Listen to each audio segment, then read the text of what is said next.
एक और बड़ी खबर आ रही है पाकिस्तान से, जहां इस्लामाबाद में टिकटॉक स्टार सना यूसुफ की गोली मारकर हत्या की गई है। हत्या की परिस्थिति देखकर लग रहा है कि हमलावर सना यूसुफ का जानकार था।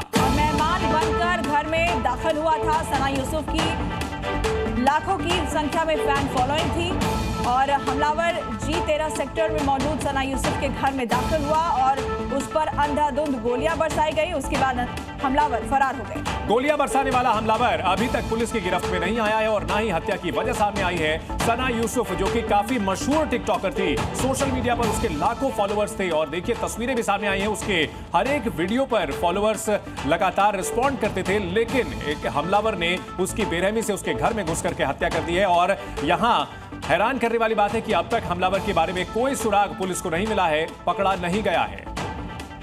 इस्लामाबाद, जो कि पाकिस्तान की राजधानी है, और यहां कानून व्यवस्था की स्थिति क्या है? एक मशहूर हस्ती को उसके घर में कत्ल कर दिया जाता है, लेकिन पुलिस अभी तक पूरी तरह से क्लूलेस नजर आ रही है।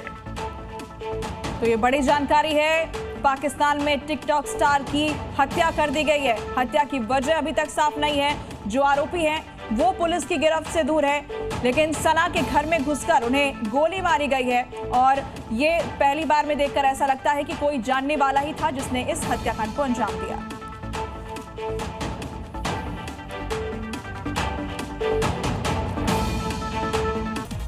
पाकिस्तान के कराची की मालिर जेल के पास भारी गोलीबारी की वारदात हुई है। वारदात में कई कैदियों की जेल से भागने की भी जानकारी सामने आई है। अधिकारियों के अनुसार बात करें तो कराची में भूकंप के चलते मालिर जेल की दीवारों में दरारें पड़ गई, जिससे कई कैदी क्षतिग्रस्त संरचनाओं को तोड़कर भागने में काफी सफल हो गए। इस दौरान कैदियों ने सुरक्षाकर्मियों पर हमला भी बोला और हथियार छीनकर गोलीबारी करते हुए फरार होने में सफल रहे, जिसके बाद सुरक्षाकर्मियों ने फरार 20 कैदियों को फिर से गिरफ्तार भी कर लिया है। मेक्सिको में एक पुनर्वास केंद्र में भीषण आग लग गई है और इसकी चपेट में आने से कम 12 लोगों की मौत हो गई और कम से कम 4 लोग घायल हुए हैं, जिन्हें इलाज के लिए अस्पताल में भर्ती करा दिया गया। आग के कारण पूरा बिल्डिंग जलकर राख हो गया और यह हादसा मेक्सिको सिटी से लगभग 240 किलोमीटर दूर हुआ है, जहां अधिकारियों ने घटना की जांच के आदेश दिए और मृतकों की पहचान की जा रही है। मरने वाले सभी लोग पुनर्वास केंद्र में इलाज के लिए एडमिट हुए थे।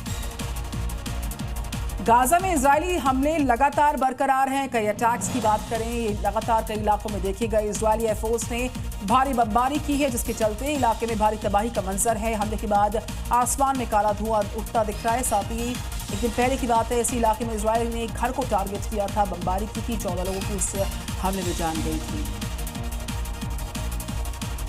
लिथुआनिया के राष्ट्रपति गितानास नौसेदा ने यहां नॉर्डिक शिखर सम्मेलन का आयोजन किया, जिसमें नाटो प्रमुख मार्क रूटे ने हिस्सा लिया है और इस दौरान उन्होंने अमेरिका की तारीफ करते हुए यूएसए को यूरोप में स्वतंत्रता का अंतिम गारंटर बताया। उन्होंने कहा कि अमेरिका गठबंधन के लिए प्रतिबद्ध है। इस दौरान सम्मेलन में यूक्रेनी राष्ट्रपति जेलेंस्की भी मौजूद रहे।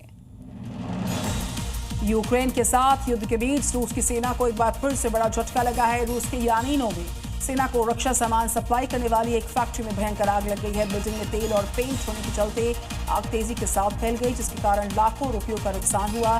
सूचना के बाद दमकल विभाग की टीम आती है। मौके पर आग पर काबू पाने के लिए बहुत मशक्कत करनी पड़ गई।